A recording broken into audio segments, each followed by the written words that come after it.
অতীতে 2014, 2018, 2024 এই নির্বাচনগুলো কোনো নির্বাচন ছিল বলে কেউ মনে করে না। আপনারা করেন?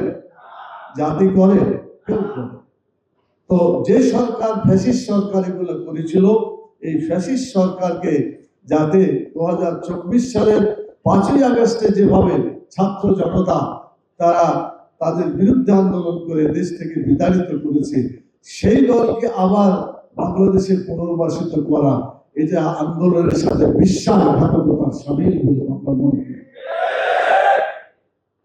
অতএব গোটা জাতির স্পন্দন বুঝে দেশটাকে পরিচালনা করা উচিত বলে আমরা মনে করছি। সম্মানিত ভাইরা, একজন জাতীয় সংসদ সদস্য যখন প্রার্থী হয় তখন সে দলের পক্ষ থেকে প্রার্থী।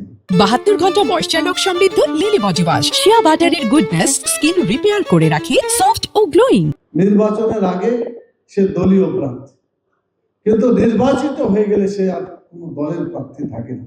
সে তখন সকলের এমপি হিসাবে, সকলেরই সংসদ সদস্য হিসাবে তাকে দায়িত্ব পালন করতে হয়। এজন্য জাতীয় সংসদ সদস্য গোটা জাতির জন্য তার দায়িত্ব পালন করতে হয়। আমি মনে করি যারা নির্বাচিত হয়েছেন যে দল থেকেই করুন, আমরা সবাই একই মানের, একই দায়িত্ব এবং একই কর্তব্য পালন করার জন্য আমাদের সকলের চিন্তা করা উচিত। দেশটাতে শান্তি প্রতিষ্ঠা করা উচিত বলে আমরা মনে করি। 1 নম্বর, শান্তি বিঘ্নিত হচ্ছে বলে আমরা আশঙ্কা করছি। গণভোট হয়েছিল, জাতীয় সংসদে ভোটও ছিল, সব কিছু একই জায়গায় ছিল, কিন্তু দেখা গেল যে সংসদের ভোটে শপথ নেওয়া হলো সরকারি দল, আর গণভোটের শপথ এখনো তারা নেন নাই। কি নিয়েছেন? আচ্ছা, আপনারা বলেন, এই গণভোট তো দাবি ছিল আগে হওয়া।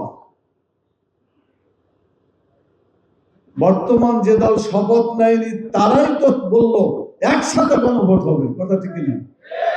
তাদের প্রস্তাবিত গণভোট আজকে তারা সেখান থেকে সরে যায়, তাদের কথা থেকে তারা সরে যাচ্ছে বলে মনে হয়। আমি এই শব্দ উচ্চারণ করতে চাচ্ছি না, আমাদের সম্পর্ক ভালো হোক এটাই আমরা মনে করি। কথা এবং কাজে মিল হচ্ছে না, এই শব্দটাই আমরা বলতে চাই। আবার আমরা যখন গেলাম, আমরা দুটাই শপথ নিয়েছি, জাতীয় সংসদের নিলাম, গণভোটের নিলাম। তো যারা নিল না তারা তো জনগণের ভোটের কোনো মূল্য দিল বলে মনে হয় না, জনমতের কোনো মূল্য তারা দিচ্ছে বলে মনে হচ্ছে না।